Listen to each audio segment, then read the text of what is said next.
Welcome everyone. Welcome to the show. Today is a beautiful Thursday. Beautiful Thursday. Whew, just another day that we have to look around and make sure PulseChain hasn't launched yet. You gotta always be on our toes because definitely everything is working perfectly. I don't know why it wouldn't launch like 4 hours, right? Like it's totally ready. Nothing.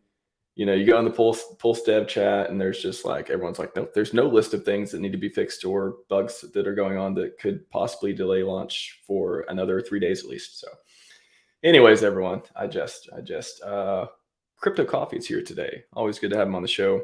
Gonna say out to the chat real quick. PulseX, let's effing go RHMax. I'm going, man. It's been a day, but I've saved some energy up for this one because I know me and Coffee will get into the weeds a little bit. It should be good.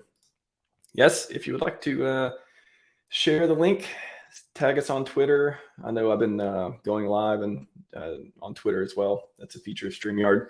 Turned that on recently. It's actually a few extra clicks, and I got to like copy over the YouTube link because I want people to have that to join the chat. A little bit of extra work, but people have been seeing it, so I'm going to measure that and see how effective it is. But we're going to try it for now. So it's also live on YouTube as well, or Twitter as well. Scott V, aka 1T. What's up, 1T? Welcome.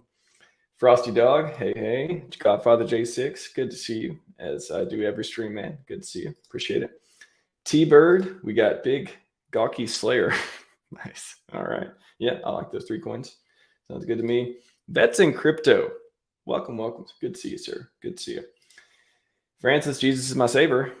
Not savior, saver. Okay. I like the angle there. Cool. And Okari.io, welcome. Crypto Glider, that Pulse Playa. Yeah, man, welcome back. Appreciate it. Crypto Military Vet. Always appreciate the veterans around here too. Stephen R. We got Peppy. Good evening, Max. Good evening to you, Peppy. Good to see you. Thank you for sharing. Appreciate that, Crypto Glider. You're gonna stay on the page for a little bit. I'm gonna keep that on there. Just for share on Twitter. Appreciate everyone. Without further ado, let's get into it. CryptoCoffee, welcome to the show. Hey, what's up, RHMax? Thanks for having me. Yeah, I was telling you it's been like a month or so, but that feels like six to 8 months in crypto. So it feels like it's been a little bit while, but it hasn't been too long since we were riffing a little bit. Yeah. I mean, always something else going on. Never a dull moment in crypto. So 1 month is like, you said it earlier. It's like 6 months of normie time. Yeah, norm. I like how we're on NPC time, and then there's virtual reality crypto magic internet money time, and that's what I feel like I'm on that half the day at least. It's kind of crazy actually. But yeah, man, the last couple of weeks have kind of been not a brutal bear market. The focus in our ecosystem, at least, we had Testnet V3 officially launched while I was on stream. Very exciting. Yeah. And I know you streamed either at that time or later that day. I saw everyone's like, "Yeah, everyone get online. They got something." Yeah, I rushed to my computer as soon as I heard about it. I was about to go to the gym, and I was like, "Nah, that can wait." It's not every day that PulseChain Testnet V3 comes out. So, yeah, had a ton of viewers as well. I didn't even stop to check how many live viewers I had. But let me just tell you guys, I'm not trying to brag or anything, but maybe it's interesting, like analytics, just to get a sense of how many people are actually new and paying attention right now. Let's see. Dude, I saw 700 on you and Axis' stream yesterday, I want to say. Yeah, that was the most I've 800. Seen. Wow. Yeah, the numbers are just bigger and bigger, and it's not like my channel's growing. I mean, it's constantly growing, steady by little by little every day, but it's about double the amount of viewers I would normally get, and for nothing special, right? Just me talking to Axis, right? It was a good combo of people, but it just shows you that I think there's just more people here interested in general. And so congratulations. I mean, you're in the right place, right? If you are new here, you're still incredibly early. If you don't think so, then you're wrong, basically. Yeah, it's always good to see new people come in, more viewers, more people that we can tell about the good word of the ecosystem. That's not going to, I'll say it's not going to get you wrecked, because anyone can wreck themselves, but at least it gives you a fair and honest chance to be successful, and that's all we can ask for. No one can make you rich, but I think what we want to strive for is giving people the tools to do it, and where they're not going to get wrecked or cheated or bankrupt later on. And that's this ecosystem, especially the blue chips and the coins made and designed by Richard Hart. They seem to I like your style, man. You stick to the same kind of coins I do. And it's going to be interesting to see who gets pulled into what when mainnet goes out, because there's going to be all these different coins launching.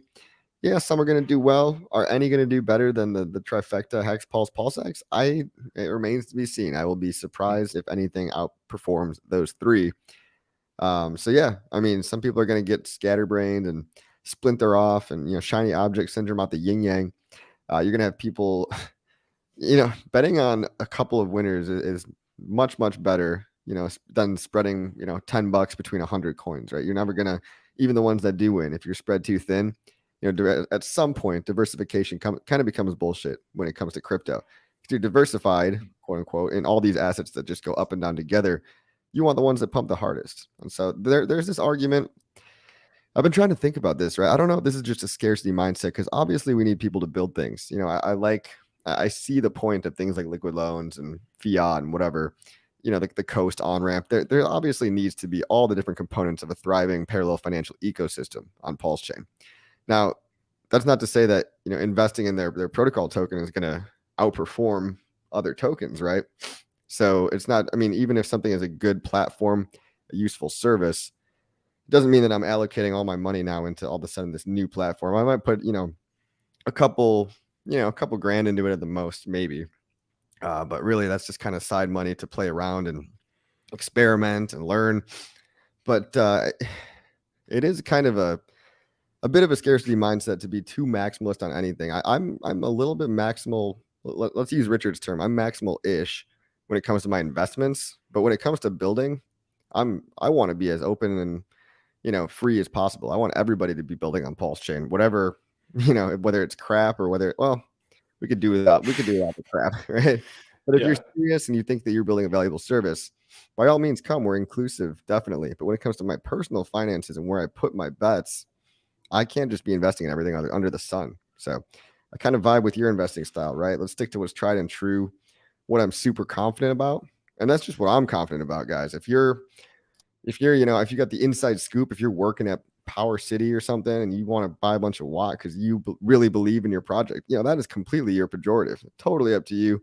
I'm not here to tell anybody what to do with their money, but if you're following my thought process here, as kind of just an everyday person, I do really think that Hex, Pulse, PulseX, especially Pulse, you can say, oh, you're just talking about Hex because you have a big bag of it.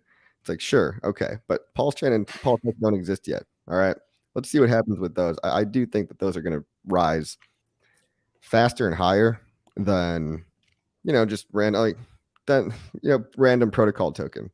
I'm not going to throw anybody under the bus, but there's a difference between what I like in terms of a platform, in terms of a useful service, and what do I like for an investment vehicle. Yeah, I mean, it's something I talk about all the time too. Well, first, the splitting of buying pressures, it's a real thing. I mean, it's just kind of like the spectrum of what kind of trade-off do you want to make? Is it, I say when I talk to people about how I choose which projects to invest in or which ones I like in the ecosystem, it goes back to number one, like the first tier of products are stuff that are positive feedback loops in some way for the blue chips. So if you're building derivatives or something that like maximizes the potential or gets people to stake more or whatever, such as John, Maximus, things like that. Communists, maybe. We'll see what communists, and we'll see if they got any tricks up their sleeves at communists. Oh yeah, we call it communists. Well, it's communist, by the way. Hate to correct you, but it actually technically is. I watched a stream with a guy, and I know it looks like communist, but he's like, yeah, it's sorry. I know when it happened, but communist, and it's like Latin for something, I forget. Yeah. Well, that's better than because it's sounding like communist, I guess. I think most people are still going to call it that, but technically, he said the origin is communist. Well, thank you. That's like I was saying hedron for the longest time, and I had to switch to hedron. I'm like, damn. What are these? Some people say hemdron sarcastically, but hemdrum. Hemdrum. Give me some of the hemdrum. But anyway, the first tier is like stuff built on that positive feedback loops. The second tier, which is what you alluded to too, is utilities, like things that like not hopium stuff, not hey, we hope this is good or there's an idea of this lending, is like leverage trading, liquid loans, whatever that kind of stuff. Yeah, minting stable coins from it, staking it, locking it up, all that is like automation tools, stuff the community needs. And then like that's one tier, first tier and second tier of like community projects that I'm interested in, that I think are good for the ecosystem that I would participate in. And then everything else is like for like three and 4 and 5 are like either meme coins which may provide onboarding value, may not, may have some kind of game theory or fundamentals, staking portal, blah, blah, blah. Or the unknown stuff, like, for example, Coast is building the fiat on-ramp. They also have the weight. Yes, well, that's the thing, is like we haven't seen much from it. And I love the team and I love everything that they're putting out and all the process they're going about it. A lot of people are skeptical. They haven't seen it yet. And the weight token, what is going to be the utility for it post-launch? We haven't heard anything publicly on that. So kind of the unknown type of things. It's cheaper fees. I hope so. I might stream with them, and they more or less, they're not legally allowed to say it, but that's what it is. Yeah. I think that's what we're all hoping. But when I see them tweet it, then I'll be like, all right, all in for, I mean, if you believe in that type of thing. I'm not even saying, I'm not like, why would you ever go all in on a token that you only need a certain set amount of, right? Like cheaper fees, bro. Like what if I need to trade like 100 times a day? There's some DGN people out there, okay? Oh, I mean, I wouldn't imagine you'd even be spending weight token, but that would be interesting if they had some kind of burn mechanism. I feel like it's just you buy it, and if you have over X number in your wallet, your fees go from 4% to 3% to 2%, to 1%. Cool. That's look, you didn't hear it from me, okay? Super unknown. That's why I throw it in that category of meme tokens, unknown or questionable value. Like there's some token that's supposed to bring a lot of people in because it does something that Ethereum, they have it on Ethereum, but we don't have it on PulseChain yet. But there's no real like data trail of like putting this together, but it sounds cool. Those tokens is like, okay, I'll take a look, but I'm primarily interested in the 1 and 2 categories. So that's the way I look at things. Mm-hmm. So scrolling through, anyone not claimed their weight, by the way? It is I haven't claimed my weight. I haven't claimed my weight. I'm playing a game of chicken right now because it could launch at any moment. You haven't been hacked claiming weight, correct? Not to my knowledge, no. See, that's the thing that scares people is like, oh, I don't know about the smart contract risk. I understand. It has been audited, but then there was a V2 of the weight token. So, that one was audited too, but it's just like every time you change something and update something, that's always more attack surface. I bought like a tiny bit of the coin on the on Uniswap, but I've claimed communist, I've claimed Hedron, communist, and I've claimed and I could click the button at any time on the weight contract. It does touch my sacrifice address, which it's an address that I care a lot about. I wouldn't want anything bad to happen to it. But I just don't know if I even care enough to claim it. If I can just buy, if my little tiny bag that I bought on the market is going to do me just fine. You probably, unless you're a huge sacrificer, which you may be, like you're not going to be able to claim that much anyways. So the market kind of makes sense in certain directions too. But hey, people like airdrops, they like free money. Yeah. A lot of people make videos on it. I've interviewed the guys a ton of times. Yeah. The audits, I think with the V2, I think they were removing something. I thought they were removing like the admin key. That's why the swap over when PulseChain launches, they can't do something. I forget what the mechanics, but it's like they're actually making it more trustless or something. I speculate. So rather than adding features. Yeah, it doesn't taking stuff away. That's cool. All right. Scrolling through chat for a minute. Yeah, Suzy Q. Welcome. Good to see you. Crypto Class. Welcome back. The women of Dig down under. It's just so exciting, like a kid waiting for your expo. I feel the same way, bro. Yeah. That's how I felt like even when Testnet V3 came out, I felt like it was Christmas morning. It's like 9 p.m. or something, 7 p.m. But no, it was great. And it's going to be ecstatic when it launches.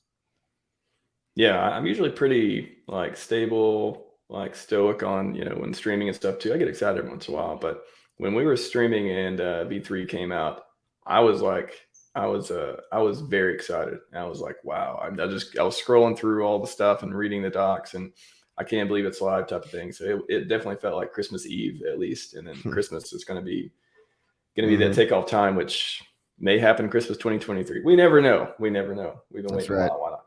Why not? That's right. I wanted to ask actually about your interview because I saw a clip with you and Axis talking yesterday, and somebody, like Hexy Club or somebody clipped it, and it was really interesting and something I hadn't even thought about. I've been thinking about LP in that direction, but Axis brought up something because I think you were talking about liquidity getting pulled, the AMM bot, scooping up all that stuff. And then he was like, well, there's a block of liquidity, maybe some positions that have been there a long time. I don't think he mentioned who it was exactly. First thing I thought was Godwell, but it could be any benevolent actor, I would hope, that may leave liquidity there. So that got me thinking, wow, so does that mean since there'll be liquidity there, the price may not drop drastically, and if it does, they would actually be positions for you to buy up more likely if there's liquidity there at a certain price. Is that an opportunity to pick up cheap E-Hex at that time? It is that there is a potential giant catch a falling knife moment where if you set maybe some really, really low. Now that you mention it, I should probably do this myself. I almost didn't even think about this. Yeah, E-Hex is going to dump, but I do think there's a good chance it over dumps or wicks down heavily due to the culmination of a couple of things. One, liquidity providers pulling all their liquidity out. Two, people treating and not understanding, but treating this as a buy the rumor, sell the news event. I'm done with my E-Hex. It's all about P-Hex now. And that price could tip, it could go like as low as 0.00001 for like a brief second. Then it might settle back down at like 0.001 or something, or 0.005, half a penny or something like that. But if you manage to catch a falling knife at 0.00001, right? What is that? You can make a 100x and like, and of course you can't necessarily put a whole bunch of money in because of liquidity problems. Like it depends on how much liquidity would you want to defend at that price. And it's like, you're also taking the gamble that what if your order execution on Matcha doesn't work out, or 1inch? Have you ever had issues with limit orders not hitting? I have had issues on Matcha. But I started doing more, I'm getting more into LP, and LP can function effectively as a limit order. So, just have to wait longer for your ranges to get hit. I've been doing that just to kind of, because if you can wait, you can do stuff like that. That is fun as well. That's very interesting. And you can do some interesting stuff on even like the perpetuals, for example, with, liquidity providing. But going back to what point that I just had, liquidity providing as a single-sided liquidity providing as a method to sell crypto is a very active approach, and I fear that in the post PulseChain mainnet E-Hex dump that we're talking about, that we're predicting this falling knife scenario, you need to be there to remove the liquidity after it gets dumped into your bag. So if people sell all that hex into your USDC order, you then need to remove it. And because this knife can only last, it might only last a couple of minutes or even seconds, right? So I don't think that's the move, just because you might need to be really quick and you might not physically be able to, like, by the time you refresh the screen, it could already be back above your single-sided liquidity position. That makes sense. Yeah. So. Yeah. Well, I think too, I keep saying that I think P-Hex, because of just the psychological factor of it is free money, it is the airdrop, it is something that is not valued because it's free. And I mean, a lot of people's mind, a lot of people, if they're based, they're like, oh, P-Hex future, stuff like that. But a lot of people are going to be like, free money, I'm going to trade it for Pulse, or free money, I'm going to go dump it because it went up 2x or something like that. So yeah. I'm just looking for ways when PulseChain launches, and it affects if it affects price, Hex's price and volatility and LP the ways we can imagine it would there be opportunities to pick up cheap E-Hex in different ways than are currently being popularized? And is P-Hex actually going to be that airdrop, or is it going to be that new money printer that people are going to treat it like? What do you see the differences in launch just based on what you think between the two? Pulse and PulseX, or P-Hex and E-Hex? Or P-Hex and E-Hex, yeah. People might look at P-Hex and E-Hex as like PulseChain Hex is the real hex, E-Hex is not real, but same code, same exact code. And once these are liquidity bonded over on the PulseChain side, if the liquidity pool between E-Hex and P-Hex is high enough, they'll just be locked in tandem with each other. My theory from day one has never really changed. I think what it's going to look like is and this is a guess that I could be wrong on, right? I really am admitting right now that I do not know. But what I've always thought since kind of the original first couple months of me thinking about this, like 2 years ago, was that E-Hex will drop in price. It will stabilize at a lower price, but that price is not going to be zero. So whether that's like, it drops to a penny and it kind of settles at a penny, and then E-Hex, let's say P-Hex goes all the way back to like, the price of that Hex was at before the fork. So let's say P-Hex catches up to, what does Hex say, 9 cents, and then E-Hex drops to 1 cent. Well, you still got 10 cents for doing nothing, right? You still got basically one extra coin, for just sitting on your ass. You got a copy of your coins. Even so, the sum of the two parts is greater than, the price of the Hex prior to the fork. And once liquidity is bonded, then it makes it too easy to, they're both priced in each other, and it makes it easy to go up and down together. So, let's say P-Hex blasts up to 20 cents. It's going to drag E-Hex up along with it for the ride. So we might see E-Hex at if that was a 1-to-9 ratio, right? E-Hex 1 penny, P-Hex is 9 pennies. Well, if it doubled, right? If P-Hex went up to 18 cents, then E-Hex could go up to 2 cents. And so you just have this nice free ride copy that, you could sell it if you want to, or you could just treat it like, continue to treat it like your regular staking ladder, which is probably what I'll do, right?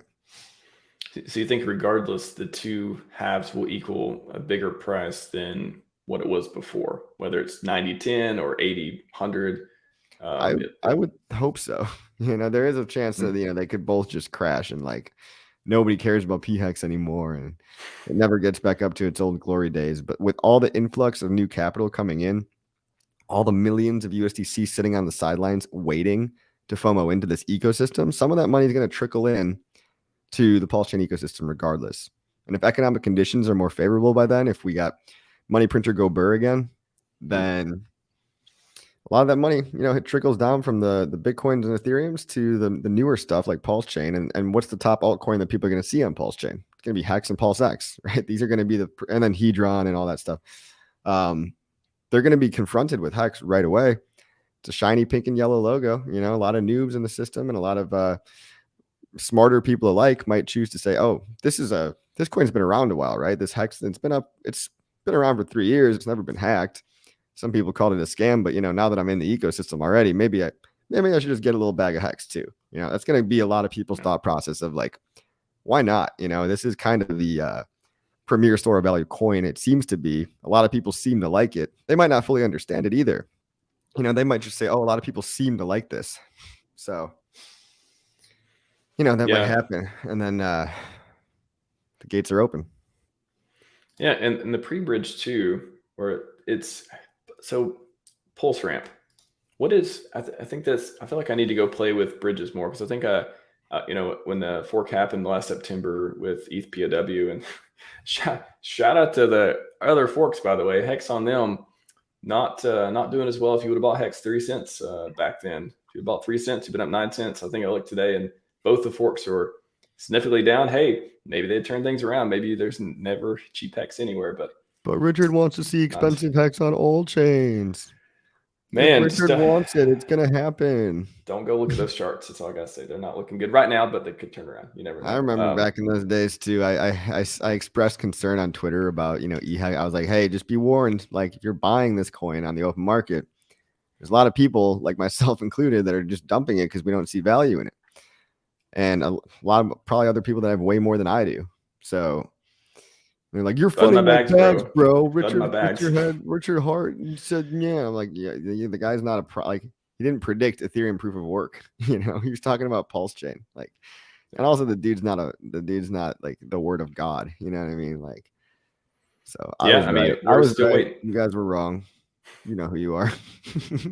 We're still waiting to see if Richard gets his call. So he's not always correct, but he's correct. His bottom sometimes. Call. Yeah. Yeah, the bottom call. Yeah, I mean, he kind of deleted it. He used to be pinned, right? He used to say, "I'll stop bragging about calling the top when I start bragging about calling the bottom." He deleted that. It could have just been for the humble Richard mode, I don't know if that bottom call is still on the table. Some people think, oh, because he deleted it, it's off the table now. I don't know what to make of that. I can't draw that conclusion of like, oh, just because he unpinned a tweet, it doesn't mean like he changed his mind, right? Bro, I need some conspiracy theories. Give me. You're Oh, being too here you objective go. right now. Well, here's one for you. Richard said PulseChain may launch at any time. So is he meaning that PulseChain is launching in May? Mid-May. I hope mid-May Could it ended up be? being true just for the memes. Like it was, Dude. yeah, guys, it was Me mid-May too. of 2023. Like, of course. You thought I meant 2022? And it makes perfect sense. Like I was joking in the intro. I mean, half joking. There is some still things, lots of things to fix. We're not launching 24 hours. I'm fairly sure of that, for what it's Yeah. worth. Yeah.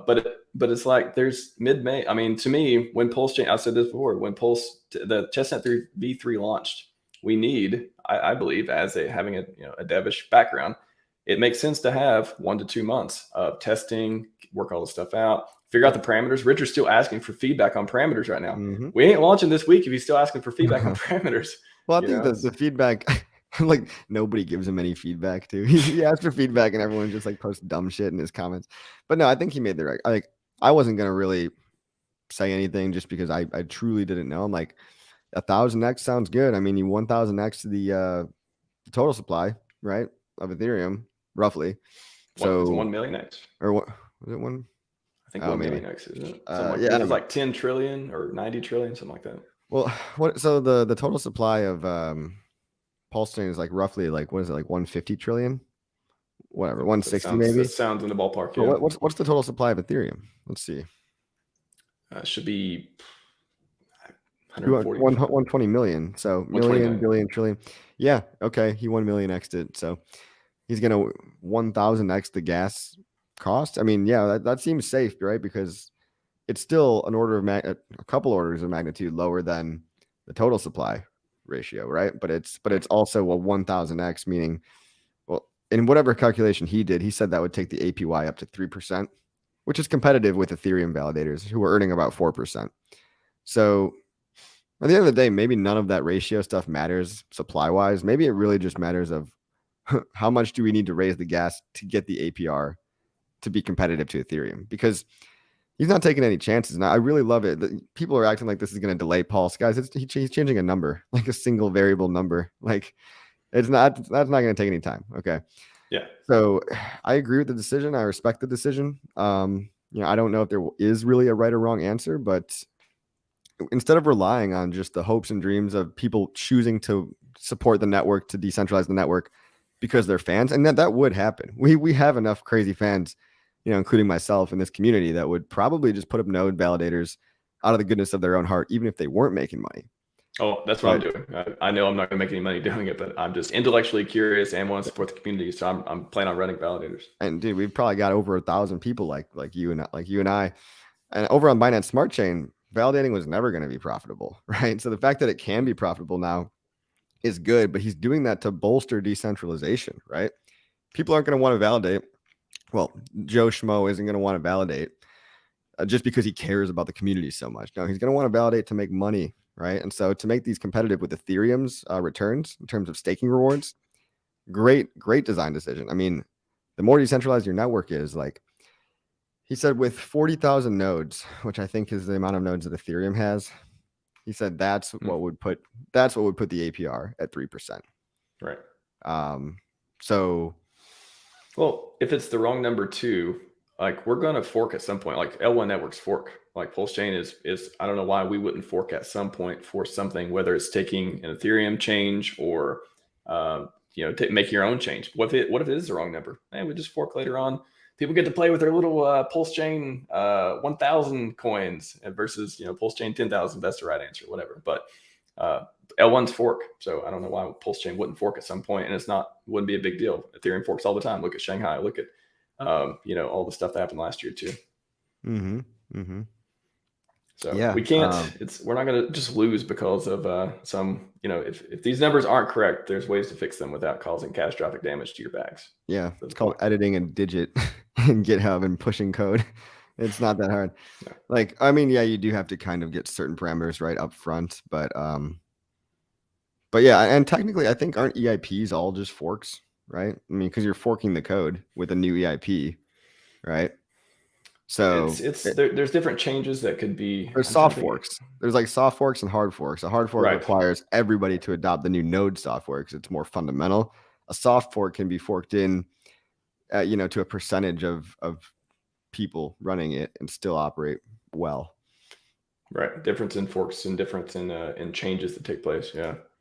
Believe in yourself. Daddy wants a new Mazda. You may, if you invest your money correctly, sir, you can buy yourself more than a Mazda. Well, I mean, if you like Mazdas, I guess you could pimp out your Mazda. That'd be pretty cool. I used to have a Mazda. That was my first car. Yeah. 2007. 2007. That's 2007 Mazda. Nice. Okay. Hatchback. I like hatchbacks. I do. I like hatchbacks. Crypto class, use incentive to incentivize. You just made us a great segue, crypto class. Appreciate that. Into Coffee made a video the other day, and I get to ask him questions because he puts out long form content. So yeah, the Pulse LP took. So this was something that me and Ju Young from HSIWatch.com were talking about and just figuring out on stream as we went. And then I watched your video the next day, and I was like, oh, Coffee knows a little bit about this. Let me ask him when we get on stream. So correct me if I'm wrong. You mint PLP tokens, the other PulseX token. I put out a video, the other token that nobody talks about or nobody knows about, blah, blah, blah, other than incentive token. But it's, you can explain why it's different than the others too. You mint PLP tokens with your Pulse and PulseX so you can earn fees from PulseChain transactions. And then you can stake PLP tokens to earn incentive tokens. Is that correct? Yes. Okay. And that makes total sense to everybody. That's so intuitive. I framed it for you. So take us down the road of making it make sense. Yeah. Like what? No. I mean, you said everything exactly right, but all these words, acronyms and stuff it's like a foreign language. So I understand why a lot of people ask me, and I'm sure you too, about how to do validating, whether or not it's even worth it. In conclusion, guys, I mean, the conclusion of that video is this, right? If you're dealing with under a few grand, like a couple hundred to maybe I'd say maybe under 10,000, I wouldn't be even worried about validating until I had over $10,000 to play around with, right? And it wouldn't even be my whole stack. I would never want to risk my whole stack of anything being a validator because you take on risk as a validator. Now, if that sounds like something you're okay with, if you have a little bit bigger bags and you want to maybe allocate a portion of your bag to try validating, what you're going to want to look for is what it comes down to is it's all about the pair, guys. It's all about the liquidity pair you choose. And what you want to choose, what you're looking for, is a liquidity pair where the ratios between the two coins are going to be relatively bound within a range. You want range-bound ratios on your liquidity pair. For example, the Hex PulseX pair, because people are going to probably be buying both of them. They're both going to be very successful, in my opinion. That'd be a pretty okay pair to deal with because whether or not you have impermanent loss on one coin or another, as long as you're happy with potentially getting more of one coin and less of another coin. Well, I like Pulse and PulseX. So I don't care if I lose a little Pulse and gain a little PulseX, because if they're all pumping and I'm still earning fees over a long enough time, I could be profitable on all that, And let's say the PulseX ratio itself, sloshes around between maybe 2-to-1 and 4-to-1, right? And if you notice a trend like that happening in a certain pair, maybe it's the Hex PLS pair, maybe it's the Hex PLSX pair. But I like these pairs because I think when all the coins are pumping and you don't care which one you're left with more or less of, that's good. But you better like both coins. If you're going to do a liquidity position on a certain pair, you better like both of the coins. If you're pairing Hex with some shitcoin, thinking you're going to be smart, and that shitcoin goes to zero or gets rugged, well, everybody just exited that shitcoin into your Hex, right? So you're left with a whole big bag of shitcoin. And no, you don't have any Hex left, right? And then Hex is the one that went up a whole bunch, and you just gave it all up because you didn't know what you were doing. So you don't want one coin's price to totally run away from you. You want to pick coins that are kind of going to go up together and preferably go up within a range in terms of their ratio of one to another. How many of coin A, how many of coin B does it take to buy coin A? That's all a ratio is, right?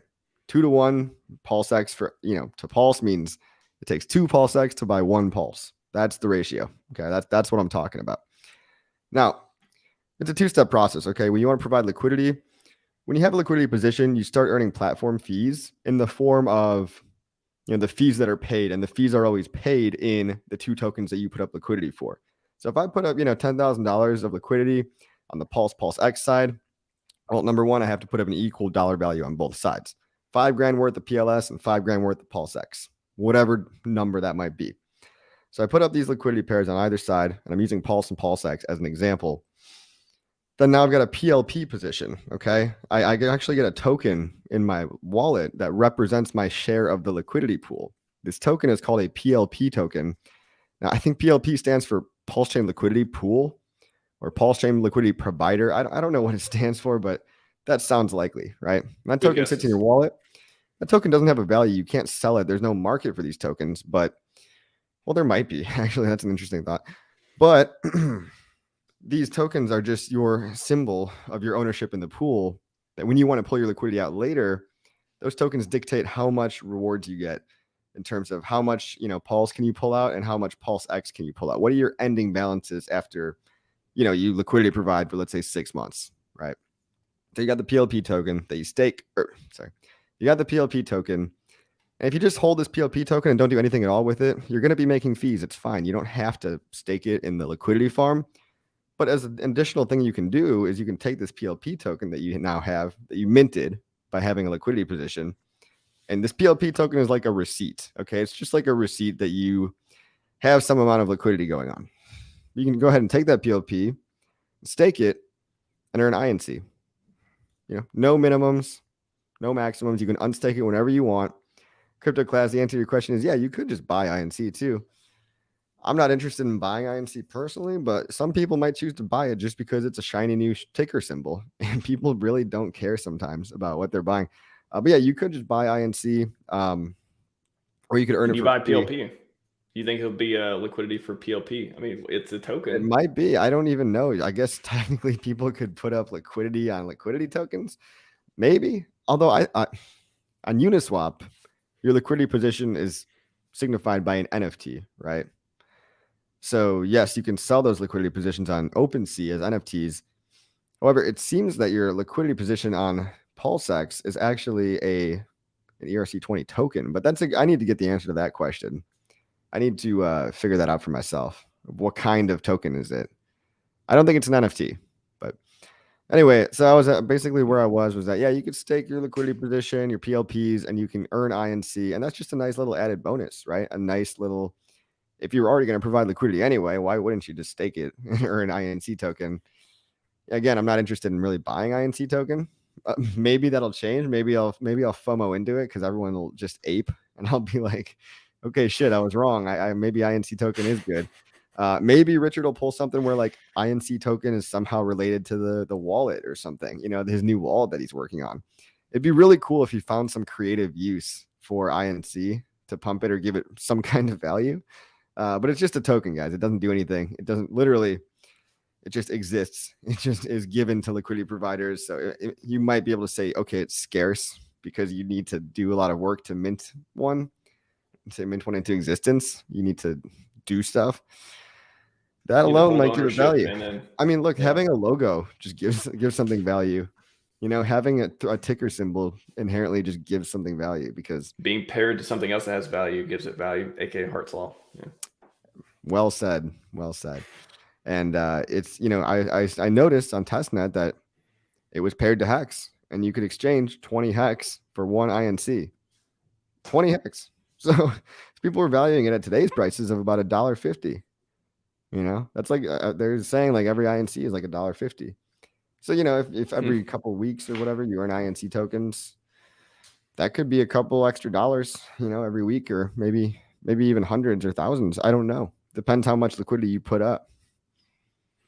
I think it'd be insane if PLP to the moon, like that became the 10,000X token for first of everything. Like it's all just the trap. Yeah, it's like forget PulseX. Look at now everyone's doing videos on the game theory of PLP and INC. That'd be hilarious. Yeah, for sure. Cryptographics literally only here for fireworks. Disliking until I see fireworks. Sir, you're not helping my YouTube stuff. You need to crank up those rookie numbers. You can only hit dislike once, by the way. So, Rufo says I look like I'm wearing a hospital gown, bro. This is a normal ass. Are you okay? Yeah. Just got back from the. No. Knock on wood, guys. Come on. I mean, You wouldn't be the first Texan I've seen at the hospital this past year. It's been crazy. Like shout out to everyone Yeah, who's Huddle getting better Dog. and I'm stuff. glad he's okay. Maddie had an accident. Maddie, Like very glad he's yeah, healing. I gotta ask yeah. him how he's doing because he was healing, but there was an issue where he wasn't like totally better. I gotta check up with him. Hmm. Yeah, I just want to mention too, before I forget, everyone out there market selling millions of hex, you know that you could, if you believe the hex price is going to go up, you could set an LP position. You don't need to like I know it's like one click to do sell. I know, I understand.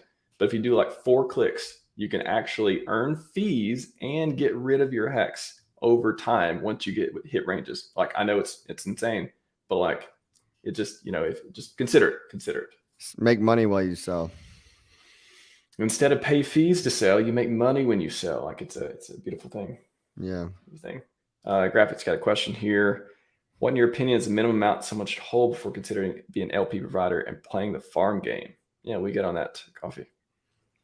What in your opinion is a minimum amount? Okay. I think I already kind of said, like, I just pulled a number out of my ass, right? 10K.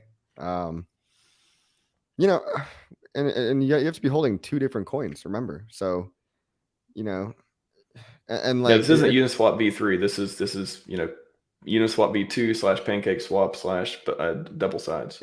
Good point. Yeah, you need to put up an equal amount of 2 tokens. Okay, there's no single-sided liquidity providing, unlike V3 or Uniswap. So, if all you've got is 10 grand, and also on top of that, you don't want to be risking your whole stack liquidity providing.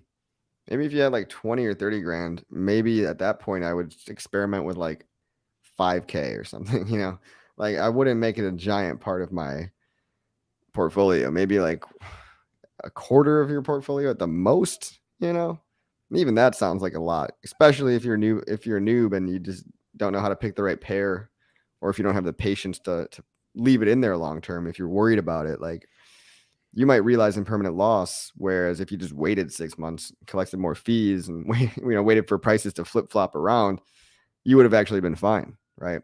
Technically, that's why it's called impermanent loss, because it's only permanent when you realize the loss when you sell the PLP and you mint it back into the original 2 coins, right? When you convert the PLP back into the original coins that you put in, you're going to earn something back. But it's more likely that you'll be in profit. You'll have a net increase in both coins if you've had 6 or 12 months to be, generating fees that whole time. If you pull it out a week later, impermanent loss is kind of pretty likely. Yeah, I've been pleasantly surprised, and I never was interested in doing LP before, because I was like, why not just stake it? Why not do appreciation? Like, why would I, risk this or that, or spend time doing it, or whatever, for, just small amounts of earnings? But I tried it, not with a significant amount. I put some in, and I set the ranges pretty high. And when Hex hit those ranges, when we had the volatility and the price go up around Testnet V3 launch, I looked at it and I was like, whoa, just after a couple of weeks, this is a significant amount of fees. So yes. I was pleasantly surprised. I was never into it before, but now I'm sort of getting on the LP bandwagon. I know what you mean. It's compelling when you actually test it out and make some money. You just have to be careful that you're picking the right thing. I was just gonna say something like, my only LP that I feel really confident doing is gonna be E-Hex P-Hex, right? And that's not right away. That's after the dust settles. What is it? What do I mean by dust settling? It's after all the crazy volatility. Definitely not pre-bridge, not even post-bridge. I'm gonna wait like 2-3 weeks, maybe a month, as long as it takes for both prices of both coins to find some equilibrium. And then I'm gonna go in with my liquidity bonding for E-Hex P-Hex, because then it's way more safe, right? Then I'm just making fees all day, every day. And at that point, I don't know why everybody wouldn't want to pile in. Like, that just seems like it's almost like there's gonna be like a certain activation energy, whereas like after the pool gets to a certain size and it becomes so big, the bigger the pool gets, the less risky it gets. So the bigger the pool gets, the more people are just going to pile in, and gets bigger even faster. I mean, that pool is probably going to be fucking gigantic, Dude, the number of FOMO events that one included that we're going and PulseChain is just going to be phenomenal. Like there's going to be so many times where people are just going to ape into this or that because more people are doing it, word of mouth, fees, they're going to see the money, especially if we get into more favorable market conditions and price start going up. I mean, it's going to be banana. I know we've been saying this for 2 years, but bananas is the way that I could see this going. So very exciting. Bananas indeed. Chad Donner Swans in the chat. Always got a special shout out to that man. Donner Swans. I love it. The Swans of the Swans. The Chad. Yeah, big Swans in the house. Tree, future airdrops made towards, that's one that actually is a good point. The airdrops coming for people in the PulseChain ecosystem, whether it's the RH coins or otherwise, maybe INC, maybe not PLP, but INC, maybe that's like, oh, it has value. Not because it's only paired to other things, but because people know that they want to reward you for, helping the network and stuff. Maybe that's something. I almost feel like they could have made that the governance token. I mean, governance narrative is kind of BS anyway. If the one entity owns over half the coins, like that entity can always just vote his or her way. But, I think PulseX is still the fake governance token because there is governance, right? Or there was on V2B. Well, for the PulseX, my understanding is the PulseX holders are going to have the voting rights to vote on which pools earn certain percentages or tokens or values in that way. Is that what's going on? I think that's the governance part. I think. Yeah. So the governance, from what I remember, which I haven't really brushed up on this topic in a while, but it was just based on how much PulseX you hold. I was just saying maybe INC would have been, but then would you really just want to give voting rights to liquidity providers because they can act kind of locusty sometimes? Liquidity locusts they just come, they fly over to the hot new DEX of the month to make whatever token is hot this month, and they go to the next DEX and the next DEX. You calling for socialism, sir? I don't know if we need to go down that road. Okay, people tried it, and no, I'm just saying, like, why overly reward people if they're just gonna fly to the next DEX, 2 months later? The incentives need to be aligned, and the game theory should reflect that for sure, definitely. Yeah, but I can also see a positive argument for rewarding liquidity providers. I do think that like the average liquidity provider in this ecosystem is a lot different, smarter, not as prone to just jumping around, having shiny object syndrome, shiny blockchain syndrome, flying from chain to chain. You just coined a new term. I like it. Shiny blockchain syndrome. I got that SBS going on. Oh, it sounds like SBB now. Failing banks, failing blockchain people. This is what made me crack up 10 seconds ago. But it looks like he's wearing a surgical hat. Yeah. So coffee's got the gown. I got the cap on. Don't worry, guys. The doctors are in the house. We got the cure for you. Send hexologist here. Give him a link. We need him to diagnose us with FOMOitis for this new network that's coming out. Yeah, no, I have.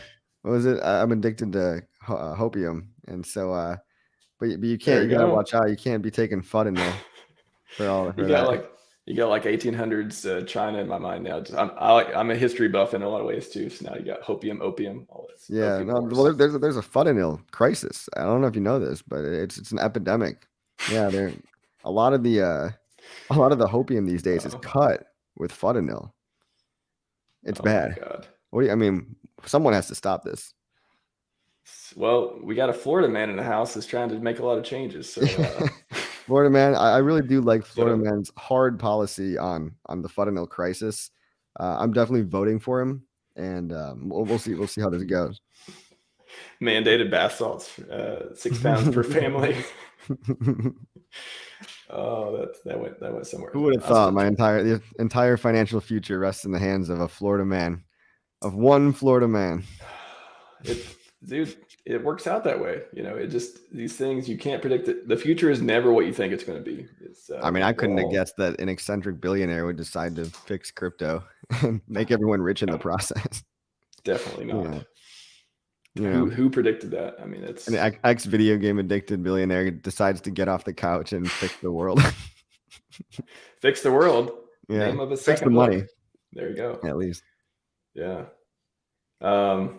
Just scrolling through chat for a sec. Say what's up before we go on. I got a couple other things that are interesting. So I told you before, man, it's gonna be a good conversation. I think this will be a valuable conversation for people. I think we're going over things that not a lot of people are covering, and we're getting to it. Getting to it first. You heard it here first-ish, this week-ish at least. Coffee's made some videos, but we're gonna answer your questions, a couple of them as well. Mm-hmm. Absolutely. Thanks, Fetty. I had a couple. Shit, did I get? Oh, my fluffy slippers are extra fluffy today. I just remembered I named. Oh, that was the tweet. I was like, I did something about your friend Somi today. It was the tweet. That's what it was. Yeah. Fluffy Nice. slipper is not. What else? Is it your friend Somi? Yeah, our friend Yes. Somi. What does he also say? Yeah, your friend or my friend? Is the ice cubes? How many ice cubes you got in your orange juice? Wait, if you had to put 2 water pistols to my head, what would I say? What about the brown leather shoes on a Sunday? Yes, wearing brown leather shoes on a Sunday. Dude, I know stuff. I love the way he says it. Some of it I don't even know the context, but I don't even hearing get him say it. I just think it's hilarious. It's as Will Ferrell would say, it gets the people going. Like you don't have to understand it. Like it's hilarious. Sloth says, "Bruh, I spoke about LP for an hour and anymore." I was not Sloth. I heard you the entire time. I was with you the entire time, and I'm glad we made that content. But back then, Max, like 2 months ago, I was like, nah, I ain't into LP. And then now I'm like, oh crap. All right. There are some cases where this can be useful. So yes, everyone, if you want to do it, get a lot of LP info. I know a lot of people made a lot of content, but on my channel specifically, I had Stoic from 0x Ghost, the on-ramp guys, Wait guys, him and Sam Stolt come on for LP AMA #1, which was fantastic. They like drew stuff out and everything. It was a great stream, answered a lot of questions. And #2 with Sloth, LP AMA #2, also fantastic. Sloth went through some demos and stuff as well. So anyone's interested in LP, search RHMax liquidity providing AMA, and you'll see 1 and 2. It's a lot of good content. Let's see. Glad to catch this live. Validator Convo's interesting. Feeder makes it look like child's play setup. Man, it is not easy. Like I know, Feeder is definitely above average intelligence. Sorry, you'd hate to like not have 100% uptime on that thing and then get penalized or slashed or something just for negligence. It's not like I gotta act maliciously, but I can easily like, what if I go on a trip and my power gets, resets and like the box turns off or something, and then you were just offline for a week and you just lost some valuable precious PLS. It's a full-time job. You need monitoring software. Luckily, they do have web-based. I saw this in the Validator setup tutorial. They've got some open source software that you can choose to run to as a visualizer for your network health stats and things Grafana like that. And Prometheus. Yep, Grafana. And I don't know if Prometheus lets you Grafana. I think Grafana is the visualizer and Prometheus is like the actual just the data collection tool. I don't know. One of them is more of a visualizer, and I wonder if that's available across the web from anywhere, right? I wonder if I could just, be traveling or something and then just check on my phone and be like, I wonder how my validator is doing. I wonder if it's doing okay. There's a security angle of that I can speak to. So ideally, you don't make it available to anyone over the internet, and you can do that with different things, firewall rules and stuff. However, there's a cool trick, and I've been going through the validator stuff, and I'm actually in the middle of setting up Grafana and Prometheus and stuff as one of the last steps to get my stuff going. It's going right now, but there's some client stuff going on, and I got to kind of wait for that and then get the metrics and stuff set up. But there's a way that if you know how to use SSH, and there's like a port forwarding trick where basically only you can access it. You need to do like a special command, and only you can access that instance. So if there is a bug, and there's been bugs in Grafana before, that's why you don't want to put it on the internet. You don't want that bug to come along, you didn't patch, and now you get exploited and your validator cries and all that stuff. So there's some ways to secure that. And once I get a good handle on everything on Testnet and get validators and everything running 100%, I plan on publishing some content, a blog and stuff about that. How's your experience been so far? It's there are definitely issues they're trying to work out. The documentation's pretty good. I've been putting together a lot myself. I've been doing AMAs, a couple this past week on just trying to answer questions and put some of the steps I put out there. And Feeder just released a script and a video on how to do it too. It's pretty good, but there's definitely still some stuff to fix. I think that's what Testnet's for. It is the dev network. It is to find the bugs and fix them. I'm not concerned about mainnet. However, yeah, like right now, I wouldn't be surprised if some people are getting slashed or they're not able to run some of the validators 100% right now, just because there's some issues going on with that they're getting to that you may need to upgrade certain stuff and all that. But I should not give that a 100% shot. smooth, but it's getting better. It's getting better. Well, yeah, now that you guys paved the way, you and David, I think I'll have some friends to actually bounce ideas off of and stuff. And obviously the Pulse dev chat is full and super awesome. But 1,800 people in there. And shout out to Gamma DevOps. He's been doing a lot of stuff too. Yeah, Gamma DevOps. I'm sure he'd be a great resource. I got this old Intel NUC, and I think it's spec'd out enough to be able to run a validator. It's 16 gigabytes RAM, two terabytes solid state drive, and just an Intel i5, I think.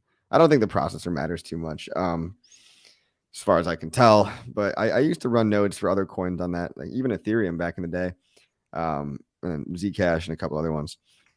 And I'd been running a Bitcoin full node on that for a long time, so it was good enough to run a Bic. I mean, but then Bitcoin is just double click an exe, right? It's not that hard.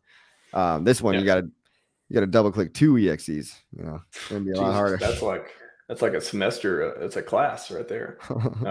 Well, yeah. So what just out of curiosity, what is making it harder? Is it command line stuff to activate the software so it's not just like double click? Yeah, and that's something I had somebody ask a question in chat the other day that was like, hey, how technical do I need to be? How hard is this stuff? What do you actually need to know to get started? And I'm like, it took me a few weeks to wrap my head around. I mean, I've been doing dev stuff forever. I know how to use command line. I know how to write code, all that. Mm-hmm. It still took me a few weeks to really wrap my head around how this stuff works. What is a validator client versus beaker client versus execution client? What do you need to set up? And a lot of the things, they don't give you good error messages. You don't really know what's going on. You hope it works. There's Ethereum, Testnet's a mess. So you need to have, it's not easy. But the answer I gave him too, which was, it's because everyone's doing it on their own right now. Like I suspect this year, and I hope to contribute to that, we'll have more scripts to automate a lot of this. Maybe Alex from Hedron is going to make the validator plug and play router type of box where you just set it up. It's really easy. It's only going to get easier, but right now you need to be an expert in a lot of different directions to do it, even if you have help through the chat. So that's intimidating. But I mean, should I? I'm debating whether or not I want to try, because I know if I try, I'm gonna start. I'm gonna spend a lot of time, because I'm just I like tinkering with shit, and I don't like if it doesn't work. So this is gonna be a time suck. I worry. Like if I start, it's gonna probably be. It will be. It was for me, and I was like, oh yeah, feel like I was prepared for it, and I was like, whoa, there's a lot of stuff going on here.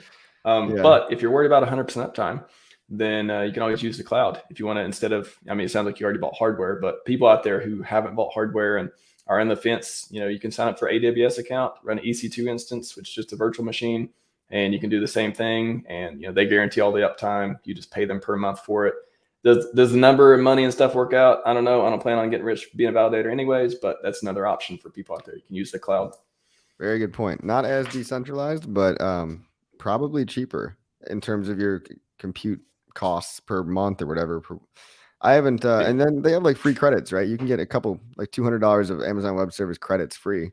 Mm-hmm. I think you can't run a validator on the free tier, but you can play with the free tier, and you can do, just get familiar with it on the free tier for sure.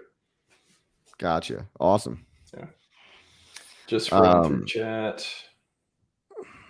Let's see. Yeah, maybe I but here's the thing: is if I put all this effort into it, and then Alex comes out with a box later, did I just waste all my time? Or is all learning in this? Is learning the experience valuable enough anyway? For me, it is. I think if you're intellectually curious and you want to really understand how the blockchain works, we all have some sort of understanding, but when I got into it in January and February, I was like, whoa, this is I really know how these nodes work after deep diving into it. So I think it definitely take a lot of time, but the knowledge you gain from it, I think, is reusable, and it could open your eyes to other opportunities in the ecosystem. And yeah, like you said, it's going to get Alex probably going to come out with a box. Everything's going to be much simpler in the future, but I don't know. For me, it was a cool thing, and I like giving back. Excuse me. I like giving back. I like supporting the community, and I like intellectual challenges. So for me, it was worth it. I like all those things too. Maybe I should try it. But then it's like You spend a lot of you guys time. aren't going to You're hear from me. focused on it, Like though. I'm not going to make any videos for like 2 weeks. Be like, That's the trade-off. You're going to be busy. Yeah. We'll see, guys. Validators should get their finger cut off every time they mess up. I don't know if I'm in favor of that. I don't know which. You have to put your hand in like a validator machine box. You got to stake your hand and you get slashed, like literally slashed. Yeah. Yes. I don't know about that. Yeah. Let's see. Slash I'll let you guys money, work the though. mess. Sloth is depending on this coffee. He's See, very I'm kind of vibing with Sloth right now, but like I also totally like understand your point of view. It's tempting to go just play around and try, but I also like getting views on YouTube. it's kind of fun. I don't know. Like, you could do a bunch of videos and schedule them out, and then go do validator stuff if you're worried about that. Yeah, videos are just fun. It's true. But so like validator shit is fun in a different way. It's fun in like you might be saying, oh fuck, every 30 minutes. Like you might be just saying like WTF. You get frustrated. But that's fun for us men. We like the frustration. We like working out. We like we like making mistakes, and we like yelling getting frustrated. Playing video games and screaming at little 6-year-old kids. In Australia, who's first time he's played the game, just killing us. Yeah. Actually, the kids are screaming at me whenever I It's just a bunch of screaming. People are screaming. Yeah, people. What's up, Blue Bum? What's up, Max Coffee Cans? All right, I like that one. Max Coffee Cans. Yeah, I'll take it. I'll take it. Coffee Mexicans. Max Coffee Cans. Sounds good to me. Oh, May Fork Rocket Pool. Yeah, so that's gonna be interesting too. Man, these guys are just like doing crazy amounts of just utility and amazing innovative stuff with the community. Alex from Hedron, he don't ever have to create another coin. I hope he does. But if even ever does, he's going to provide like all these other services. That guy's a national treasure. He is. Protect Alex. Hey, by the way, this is going to be new, but what is Rocket Pool? Oh, it is a wow, I was totally prepared for that one, was I? It is I think it's like a pool of mining or staking or whatever. It's like it lets you. Let me just pull it up because let me not doing it justice. Rocket Pool, you're friendly. I'm glad you asked me right then. Your friendly decentralized Ethereum staking pool. So I think it's just kind of like you. From what I understand, I've never used it, but from what I understand, I would imagine it's like you click some buttons and you can start being a staker. You just got to put up your share and stuff like that. So wow, Rocket Pool has they're doing it for 2,000 pools already. So Rocket Pool, you can do a Rocket Pool node, and like there's almost 500,000 Ethereum is staked between 2,200 node operators on Rocket Pool. That's a lot of money on there. So guys, for people that don't know, it's just pooled staking. You know how we have pooled hex stakes? This would be like a pooled PulseChain stake, but you're also running validators. It's kind of not the same at all on the back end. It's just like Rocket Mortgage. Yeah. I mean, the way the mechanisms are probably completely different. I'm guessing Rocket Pool are like actual Pulse or actual Ethereum validator nodes as well, but it looks like it makes it easy for the layman to just go ahead and delegate their Ethereum almost to somebody else, or to stake their Ethereum on someone else's node, and you don't have to run the node. Right. Stake and run node. Get started. Let's see. Is it just like for node operators? You just download a exe? I'm trying to find out. If you remember Richard talking about cloud mining, how's that so terrible? And now some of the things he says, especially if you watch enough streams, sometimes he changes his mind on it. Or I'm pretty sure if Alex forks Rocket Pool, he's going to be like, yeah, that's fine. It's my product. It's cool. It's cool. Yeah, Rocket Pool is pretty neat. You can estimate your rewards. Pretty cool. Chad says we like doing karate in the garage with night vision goggles. Yes, we do. Yes, we do. Excellent reference to Step Brothers. Yes. Scrolling, and we'll get to. Let's see what I want to ask for. I want to ask. Should we talk about indicators? Maybe we'll do that for a second. I'll bring it up because I feel like people want us to talk about that for a second. Doom. So I made a tweet, everyone. Don't know if y'all saw it, but it's going to be relevant now. So enjoy that gift, by the way. So I did Lovely. I did a stream with Brandon B, Millionaire Moon yesterday, to which I revealed brand new information. The 4 different non-hopium. These are not things that are just let's get the people going. Let's just say stuff that doesn't have any data behind it. None of that.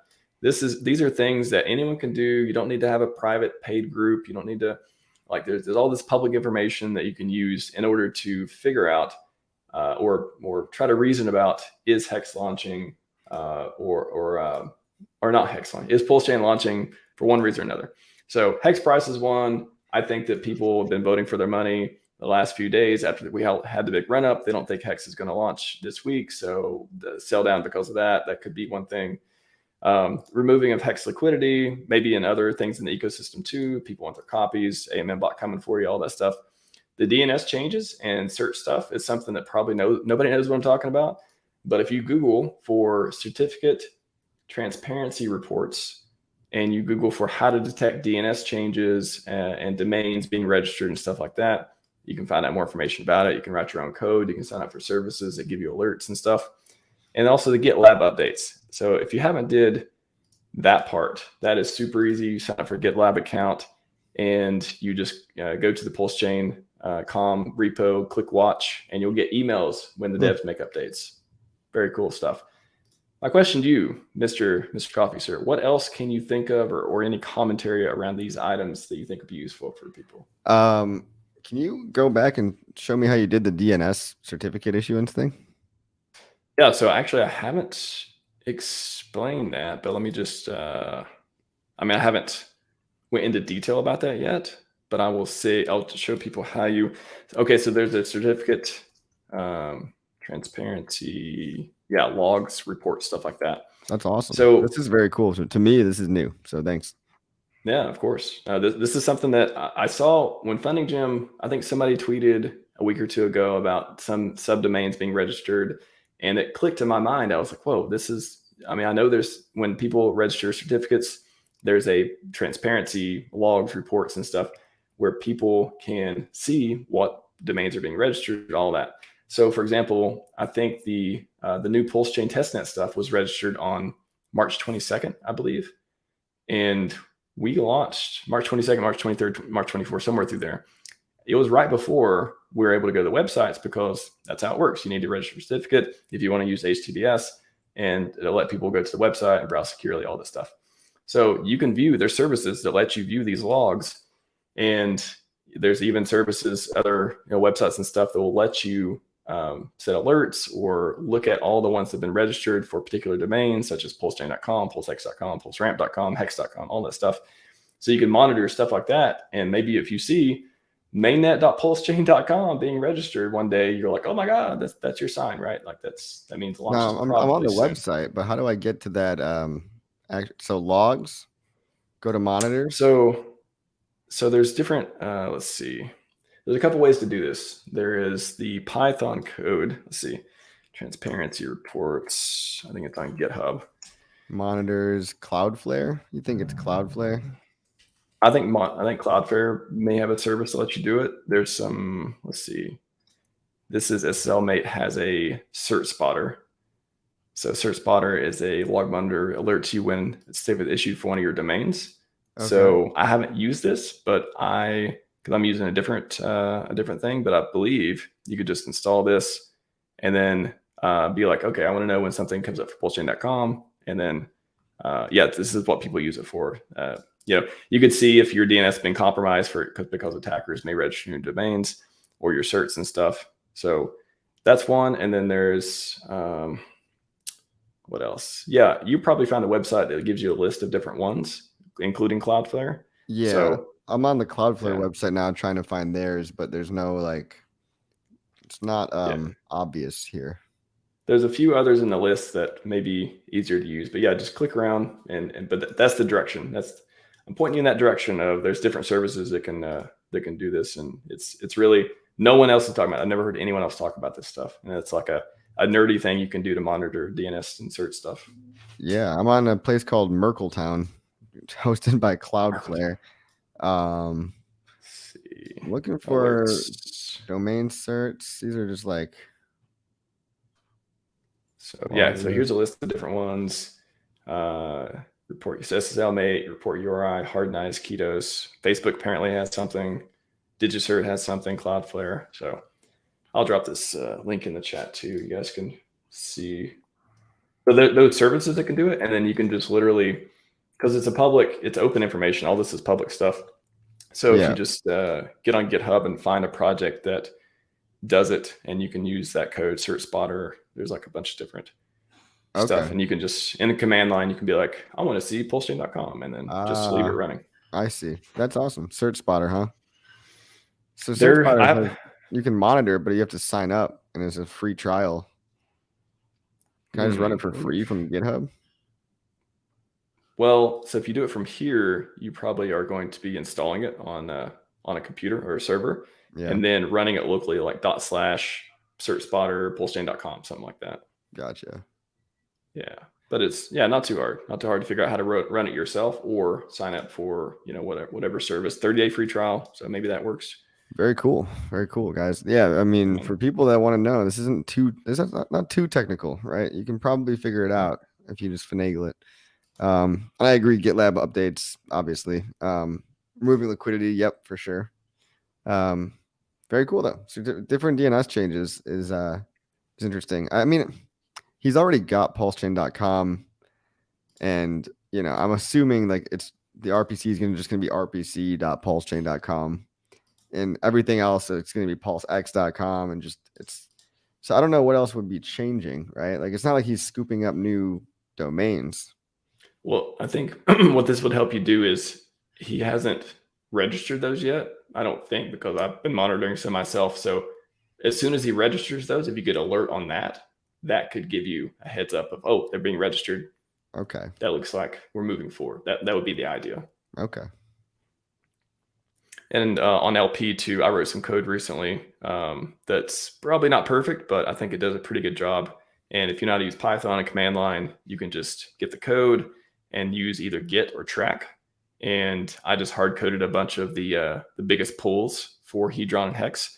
So you can be like lp.py get Hedron. It'll tell you, what the biggest pools of Hedron hold, how much USD they hold. And then you can be like track Hex. And then you can set alerts based on, okay, if Hex moves 15% either direction, if they added 15% or pulled 15% liquidity from the previous, 4 hours or whatever, then tell me, oh, it changed by this much. And then you can like track it through that too. Wow. This is awesome, dude. Yeah, I wrote that a couple days ago. As a challenge from Sloth, I was like, Sloth, you should put liquidity stats on the Hedron. He's like, aren't you a dev? And I'm like, challenge accepted, sir. And then I started writing some code.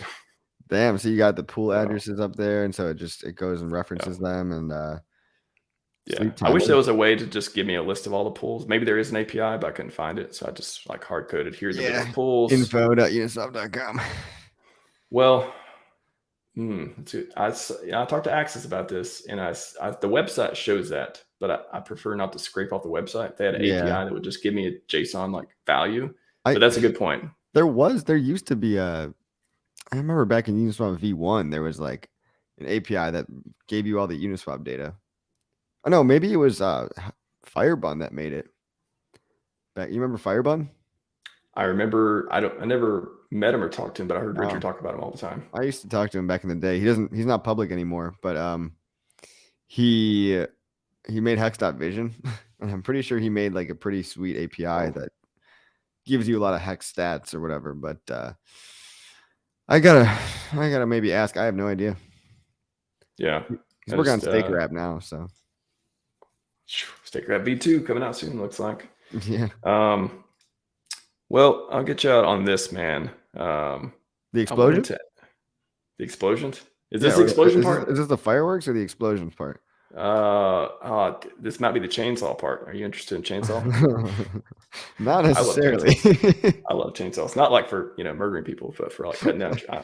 I mean, if you want to feel manly, just turn on a chainsaw.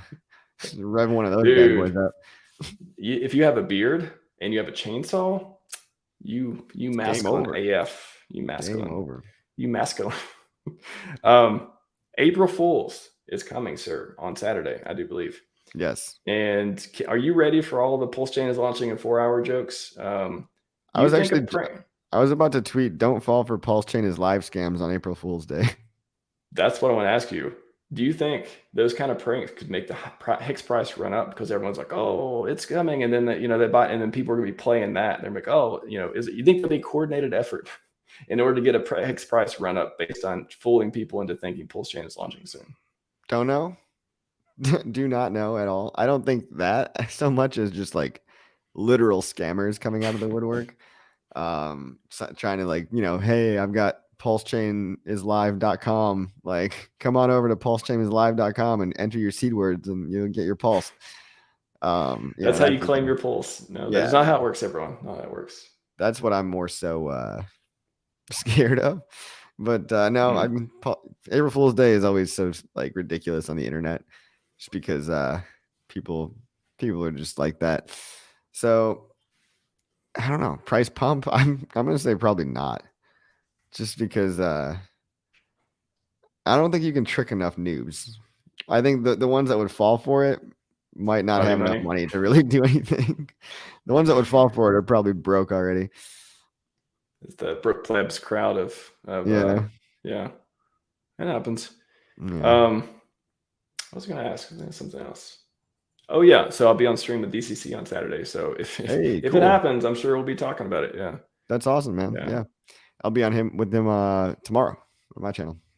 Oh, nice. Yeah, this is the first time I've had him on the channel a couple times, but first time I've been on his channel. So he does like Saturdays at 1 Pacific, I believe. I need to double check that. For sure. All right, man. Nice, man. Thanks for having me on. This has been educational for me. Hopefully a lot of the crowd too. Of course. I'm trying to do my best to have utility in the ecosystem and bring up these interesting ideas. I come from the devish background. I hate calling myself a dev because I'm not a professional dev. Yeah. But in this community, I feel like I'm a dev. So I try to bring that like different perspective of if I was doing a project, I want to know about all the domains, or I want to keep track of stuff. How would I do it without having anything to do with crypto? And that's some of the ideas I came up with and could apply here and wanted to share with everyone. Don't have a paid group. I don't want to be like, oh, don't tell everyone about the tricks. I'm like, why not? Like, what is it going to hurt to help people out and give them a chance to time the market? No, that's not what we're doing. We're not doing that. Everyone, sorry I couldn't get to all your questions, but once it gets over like 100, 150 people, I can't go through them all. Coffee wanted to keep talking because he says smart stuff and I let him say that. So no way I'm interrupting him for not emergency stuff. Like when we were streaming with PulseChain, I keep saying we were, but when I was streaming with 2 other people who weren't Coffee, somebody said like Testnet V3 is live, and I was like, I literally replied in the chat because Axis was talking, he was going on about something. Thought it was a joke. Yeah, I was like, no, Richard will officially tweet it when it happens. And I was like, dumbass. And then it's all good, man. No one's mad at you for that. I know. And then whoever that was, sorry about that. I literally just thought it was somebody who didn't know what they were talking about. And then that was super fun. Sudo apt-get cookies. Yes, we love sudo, we love apt-get, and we love cookies. SJ, good to see you as well. Everyone, good night, SJ. Yeah, everyone, go follow CryptoCoffee at CryptoCoffee369 on Twitter. If you're brand new to crypto, buy my course, and if you want to talk to me and just hang out, I'll be your personal assistant if you join my Patreon. That sounded like actually technically correct, but also a little bit funny because just imagine you being the personal assistant to somebody else with just your little butler outfit on, chainsaw and a beard, and you're just doing what they ask you to do. I like it. Yeah. Everyone, let's see. I got a stream tomorrow with David Feeder and maybe someone else. We'll see. I'm going to keep it a secret until maybe he confirms. We'll see. And then Friday on DCC, and I'm sure Coffee is going to live stream with somebody amazing soon. DCC, there we go, on Friday. And we got a lot of great content come up from everyone. So smash all the buttons, Scivive, and 5555, everyone.